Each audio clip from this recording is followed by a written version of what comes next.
এবার একটু কোচবিহারের দিকে নজর রাখা যাক। কোচবিহারে তৃণমূলে জেলা সম্পাদকের পদ পেলেন অঙ্কিতা অধিকারী। শুক্রবার জেলা সম্পাদক হিসেবে নিয়োগপত্র দেওয়া হয় তাকে। দুর্নীতিগ্রস্ত প্রাক্তন মন্ত্রী পরেশ অধিকারীর কন্যার জন্য উদার তৃণমূল। অপরাধীদের ঢাল কি তবে রাজ্যের শাসক দল?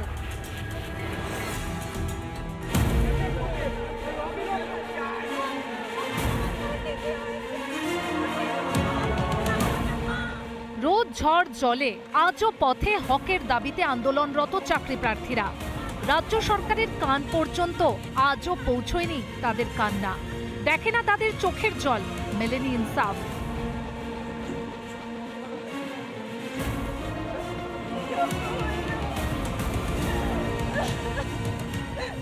চাকরি প্রার্থীরা চাকরি না পেলেও প্রাক্তন শিক্ষা প্রতিমন্ত্রীর মেয়ে অঙ্কিতা অধিকারী এবার নতুন চাকরি পেলেন। কোচবিহারের তৃণমূলের জেলা সম্পাদক পদে যোগ দিলেন তিনি। আগামী দিনে দলকে যাতে সুষ্ঠুভাবে পরিচালনা করা যায় সেই দায়িত্ব আমি যথাসাধ্যভাবে পালন করার চেষ্টা করব। আগামী যে ইলেকশন আসছে সেই নির্বাচনেও যাতে দল সবাইকে সাথে নিয়ে আমি দলের হয়েই সবার হয়ে কাজ করব, এই আশাই রাখছি সকলের সামনে। নিয়োগ দুর্নীতি মামলায় আদালতের নির্দেশে চাকরি হারিয়েছিলেন পরেশ কন্যা অঙ্কিতা, চরম দুর্নীতি। শুক্রবার তাকেই কোচবিহার তৃণমূলের সম্পাদক পদে নিযুক্ত করলেন তৃণমূলের কোচবিহার জেলা সভাপতি অভিজিৎ দে ভৌমিক। মেখলিগঞ্জের মানুষ আমাদের দলের পাশে থেকে, পরেশ অধিকারীর পাশে থেকে তারা এই রায় দিয়েছেন। সেই রায়কে আমরা স্বাগত জানিয়েছি। আমাদের জয়ে আমরা আনন্দিত, যার জন্য অঙ্কিতা অধিকারীকে আমরা দলের সেক্রেটারি হিসেবে, জেলা তৃণমূল কংগ্রেসের সম্পাদিকা হিসেবে আমরা আজকে নিয়োগপত্র দিচ্ছি। দুর্নীতিগ্রস্তরাই কি তৃণমূলের তুরুপের তাস? প্রশ্ন বিরোধীদের। অঙ্কিতা অধিকারী কাগজে দেখেছি, হাইকোর্টের ইয়েতে দেখেছি যে 2 নম্বরই করে চাকরি পেয়ে তার চাকরিটা গেছে। এখন তাকে যদি ভালো পোস্ট দেওয়া হয়, তৃণমূল তো সম্পদ। এরা দুর্নীতি করলেই তৃণমূলে বড় পদ। রিপাবলিক বাংলা। হাইকোর্টের নির্দেশে দ্বিতীয়বার ময়নাতদন্ত যুবকের দেহের। সোমবার কলকাতার বেসরকারি হাসপাতালে মৃত্যু হয় ধোলাহাটের আবু সিদ্দিকী হালদারের। পরিবার অভিযোগ করে চোর সন্দেহে যুবককে তুলে নিয়ে গিয়ে ব্যাপক মারধর করেছে পুলিশ, আর তার জেরেই মৃত্যু হয়েছে যুবকের। মামলা গড়ায় কলকাতা হাইকোর্টে। আদালতের নির্দেশে কবর থেকে যুবকের দেহ তুলে দ্বিতীয়বার হচ্ছে ময়নাতদন্ত। দেখুন। সকালে ঢোলাহাট থানার পুলিশ হাট বকুলতলায় যায়, কবর থেকে তোলা হয় দেহ। পরিবারের আশা এবার বিচার মিলবে।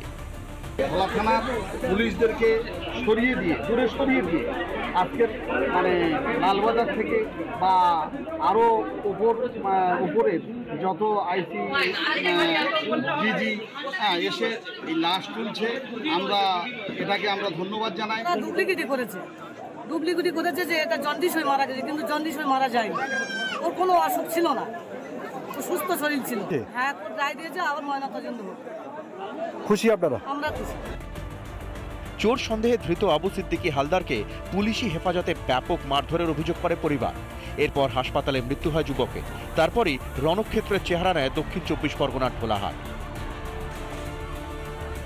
বুধবার পরিবারের পাশে দাঁড়ান আইএসএফ বিধায়ক নওশাদ সিদ্দিকী এবং রাজ্যের প্রাক্তন মন্ত্রী কান্তি গাঙ্গুলি। এরপর ঘটনার সঠিক তদন্ত চেয়ে হাইকোর্টে মামলা দায়ের করে আবুর পরিবার। সেই ঘটনায় আবুর দেহ দ্বিতীয়বার ময়না তদন্ত করার নির্দেশ দেন বিচারপতি। অরুণ হালদারের রিপোর্ট, রিপাবলিক বাংলা। আচ্ছা, চলুন জেলা সদরে এবার একটু আপনাদেরকে পুরুলিয়াতে নিয়ে যাই, কারণ সেখানে তলে তলে গজিয়ে উঠছে বহুতল। পুরুলিয়া শহরের আমদিহার শরৎ সেন কম্পাউন্ডে মাথা চাড়া দিয়ে উঠেছে বহুতল। পুরবিধি ভেঙে তৈরি এই 6 তলা অ্যাপার্টমেন্ট এখন নবান্নের নজরে। মুখ্যমন্ত্রীর দফতরে চিঠি পাওয়ার পর বেআইনি অ্যাপার্টমেন্টের বিরুদ্ধে তদন্তে নেমেছে পুরুলিয়া পুরসভা। কিন্তু পুরসভার অজান্তে কিভাবে তৈরি হলো এই বেআইনি ফ্ল্যাট?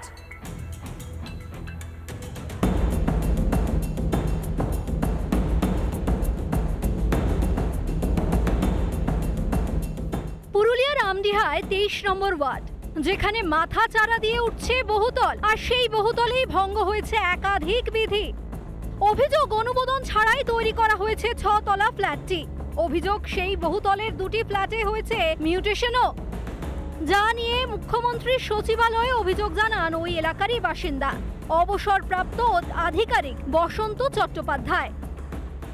সেই জায়গার পরিমাণ অনুসারে 58% পর্যন্ত ও কভার এরিয়া করতে পারে, বাকিটা গ্রাউন্ড থেকে স্কাই পর্যন্ত আপনার ভ্যাকেন্ট থাকবে, এটা আইনে রয়েছে। আপনার কিছুদিন আগে প্রশাসনের লোক এসেছিল পৌরসভা, আবার কি সিএমআরআই বলছিলেন, শুনি বিল্ডারের সাথে কী ব্যাপার আছে সেটা তো আমরা জানি না। আমরা নিখুঁত টাকা দিয়ে আমরা নিজস্ব ফ্ল্যাট কিনেছি।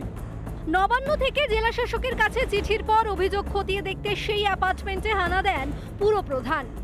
ডেভেলপার তিনি মিসগাইড করেছেন পৌরসভাকে, তিনি এপিডিপিট করে ডিক্লারেশন দিচ্ছেন এবং ডিড ডিক্লারেশন করছেন, তাতে উনি বলছেন যে ওনার অলরেডি পারমিশন হয়ে গেছে এবং সেইটা পৌরসভা কোনো ইনকোয়ারি করেনি, মানে ডেভেলপমেন্ট সেকশন বা প্ল্যানিং সেকশন থেকে অ্যাকচুয়ালি প্ল্যানটা হয়েছে কিনা এটা দেখে নেওয়া উচিত ছিল।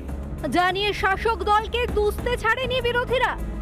এই যে বেনিয়মভাবে বহুতল নির্মাণ হচ্ছে, এগুলোতে না আছে কোনো দমকল পারমিশন, না আছে ট্রান্সফরমার কোথায় বসাবে সেই জায়গা, এইভাবে বেনিয়মভাবে 5 তলা 6 তলা বিল্ডিং করা হচ্ছে। কিন্তু আমরা বেশ কিছু প্ল্যান দেখলাম, সেখানে 3 তলা মানে G+3 এর বেশি কিন্তু পারমিশন এখানে নেই। যদিও এ বিষয়ে মুখ খুলতে চাননি বহুতলের ডেভেলপার। পুরসভার অজান্তে কিভাবে গজিয়ে উঠল 3 তলা অ্যাপার্টমেন্ট, আর সেই বেআইনি বহুতলের ফ্ল্যাটেরই বা মিউটেশন হলো কিভাবে? পুরুলিয়া থেকে অরবিন্দ মাহাতোর রিপোর্ট, রিপাবলিক বাংলা। বিধানসভা উপনির্বাচনের ফলাফলের দিকে নজর রাখতে হচ্ছে, কারণ 4 কেন্দ্রেই জয়লাভ করেছে তৃণমূল। 13 বছর পর বাগদায় জয় তৃণমূলের, রায়গঞ্জ, রানাঘাট দক্ষিণেও জয়ী তৃণমূল, আর মানিকতলায় বিরাট ব্যবধানে জয়ী সাধন জায়া শুক্তি পাণ্ডে।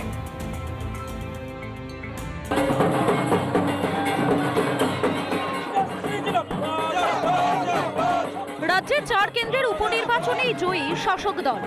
13 বছর পর বাগদায় মতুয়াগড়ে জয়ী তৃণমূল। মধুপর্ণা ঠাকুর হারালেন বিজেপি প্রার্থী বিনয় কুমার বিশ্বাসকে। এই জয়টা আমার নয়, এটা হচ্ছে মমতা ব্যানার্জির জয়, মামাটি মানুষ সরকারের জয়। 33,000 কত সামথিং, 33,400 সবাইকে একটা মানে ভোটার যারা আছে তাদেরকে, যারা কর্মী আছে, যারা সারা রাত মানুষ যারা খেটেছে আমাদের জন্য, পার্টির জন্য, দিদির জয়, এটা সবাই জয়, বাগদার জয়। রায়গঞ্জে 50,000-এর বেশি ভোটে জয় তৃণমূলের কৃষ্ণ কল্যাণীর। প্রায় 40,000-এর বেশি ভোটে রানাঘাট দক্ষিণে জয়ী তৃণমূলের মুকুটমণি অধিকারীও। রায়গঞ্জবাসী এবার উন্নয়নের নিরিখে জনাদেশ দিয়েছে। এবার আমাদের নৈতিক দায়িত্ব রায়গঞ্জবাসীকে যেটা প্রতিশ্রুতি দিয়েছি, সেই ডেভেলপমেন্ট, রায়গঞ্জের যাতে সার্ভিস ডেভেলপমেন্ট হোক, এটাই আমার লক্ষ্য। সমস্ত রানাঘাট দক্ষিণের মানুষের কাছে নতমস্তকে প্রণাম জানাই। যে কাজগুলো করতে পারিনি সেটা অবশ্যই আমার ফার্স্ট প্রায়োরিটি, সেই সঙ্গে সঙ্গে মানুষ যা ডিমান্ড করবে আমি সেগুলো করার চেষ্টা করব। মানিকতলায় জয়ী তৃণমূল প্রার্থী শুক্তি পাণ্ডে। বিরাট ব্যবধানে বিজেপি প্রার্থী কল্যাণ চৌবেকে হারালেন প্রয়াত সাধন পাণ্ডের স্ত্রী। 62,312 ভোটে জয়ী মানিকতলার তৃণমূল প্রার্থী। মানিকতলা বিধায়ক পেল 2.5 বছর পর তালে। হ্যাঁ, দেখা যাচ্ছে তো তাই। আপনি এখন সার্টিফিকেট নিতে যাবেন? মানিকতলাবাসীকে কি বলবেন? মানিকতলা তো পুরো এখানে। মানিকতলার ভোটে হিংসার অভিযোগে সরব বিজেপি। ভোটের আগে বলেছিলাম যে 201খানা বুথ থেকে আমাদের এজেন্ট তাড়িয়ে দেওয়া হয়েছে 277-এর মধ্যে, আর 89টা বুথে 100% রিগিং হয়েছে। আপনি সেটা দেখতে পাচ্ছেন। 62,000 কি তারই ফল? 62,000। ভোটে জিতেই বিশৃঙ্খলা শুরু তৃণমূলের। বাগদার কাউন্টিং সেন্টারে উত্তেজনা। বিজেপি প্রার্থীকে লক্ষ্য করে চলে তৃণমূলের স্লোগান, রিপাবলিক বাংলা।